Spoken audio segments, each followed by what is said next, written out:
When we look up, sometimes we fail to look down. In 2020, Ben Pinchback and Matt Riddle released Stellar through Renegade Game Studios. It was a well-done two-player game which focused on the stars and cosmos. With the release of Subastral, the designers and studio brought our focus back to Earth. As researchers, you will be collecting cards into your journal about the wonderful biomes you encounter. With serene illustrations by Beth Sobel, this card game for 2 to 5 players will have you collecting sets of biomes over 15 to 30 minutes. Let's take a look at how to play the game.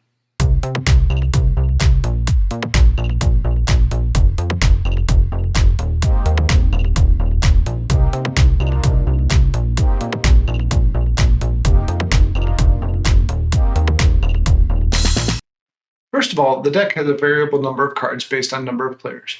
You'll find a small circled number in the lower right-hand corner of cards that are for a 3, 4, or 5-player game. If you have only 2 players, remove all these cards.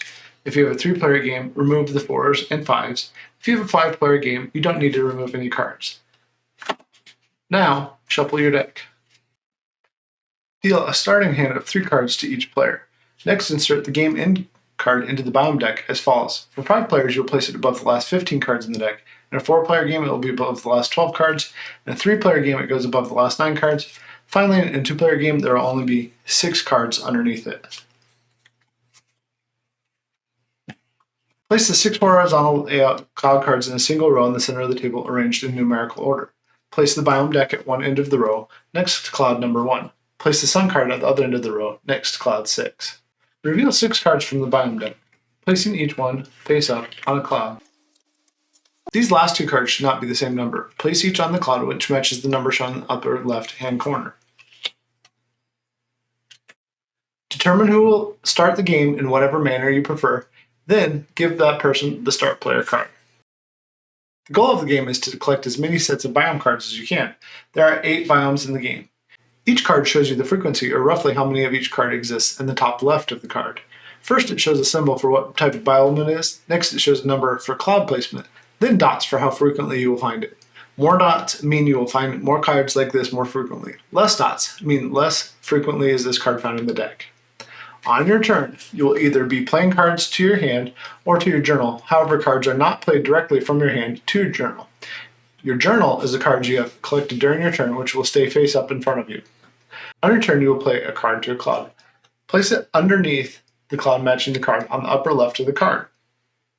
Next, you will choose to take cards from any other cloud besides the cloud you just played a card on. If the card is toward the biome deck from the cloud and card you just played, the cards you take will go into your hand. If the card you select to take cards from is toward the sun, you'll place your newly acquired cards into your journal. There's an exception to this placement rule. Since the 1 and 6 clouds do not have clouds on both sides, if you play a card on the 1 or 6 and then take the cards on the opposite end, then you can choose to either put them in your hand or into your journal. For example, if I played on the 1, then I could take all the cards on the 6. Instead of putting them into my journal, I can put them into my hand.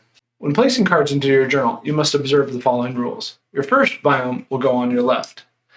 Your next biome will go to the right of this biome, and so forth. Biomes from the same biome will always stack on top of each other. After you've played a card, taking cards to your hand or your journal, then you will refill the row. Reveal the top card of the biome deck and add it to the empty cloud card. Then you will check that at least 2 cards have 2 or more cards. If there is only 1 cloud with 2 cards, flip over the top card of the biome deck. Check the number in the top left corner and add it to that cloud. Repeat this step until you have at least 2 clouds with 2 or more cards. The next player will take their turn in the same way, playing a card, taking cards to hand or journal, and then refilling the row. You usually don't want to run out of cards, but if you ever do for some reason, your entire turn will be to take a single card from the biome deck, and then your turn will immediately end. Play will proceed in turn order in this manner until the game end is triggered. The end of the game will be triggered when the game end card is revealed in the biome deck. After this card is revealed, keep playing until the last player in turn order takes 1 more turn. Then every player will take 1 more turn. This means that all players will always get the same number of turns. Now you may proceed to final scoring. Don't move any of your cards from your journal for scoring. They should remain in the same order as you played them during the game. There are 2 types of set players will be scoring: mixed sets and matching sets. Mixed sets consist of biomes going left to right in your journal. You'll only score a mix set for each time it does not skip a biome. In this example, I have one mix set of 8 biomes, another mix set of 5 biomes because my taiga only has 1 card in it, and then one final set of a single card because my subtropical desert only has 2 cards in it. You will score each mix set you have in this way by following this rule. 1 card scores 1 point, 2 cards scores 3, 3 cards are 6 points, 4 cards are 10 points, 5 cards are 15 points, 6 cards are 21 points, 7 cards are 28 points, and each complete set of all 8 biomes are worth 36 points. Matching sets consist of counting the 2 biggest biomes you have in your journal. Any ties are broken in order from left to right. In this example, I have 4 cards in my savanna, 4 cards in my temperate grassland, and 4 cards in my temperate forest. So I will be scoring my savanna and temperate grasslands. You will score 1 point for each card in biome 1 if it is one of your biggest sets, 2 points in each card in biome 2, 3 points for each card in biome 3, and so forth all the way up to 8 points in biome 8 if it is one of your 2 biggest sets. Remember, tiebreakers go to the lower point sets, and you're only scoring your 2 biggest sets. Once all scores have been tallied up, the player with the most points wins. If there is a tie, the player with the fewest cards in their journal wins. If there's still a tie, celebrate your victory and enjoy the beauty of your biomes together. Although this is a relatively new game, we've played it over a dozen times and enjoyed every time. The biggest thing you may struggle with at first is understanding how to score the game, but once you understand that, it is a calm but competitive game that rewards careful selection. Which biome would you visit first as you appreciate the natural wonders and beauty in our world? Let us know in the comments.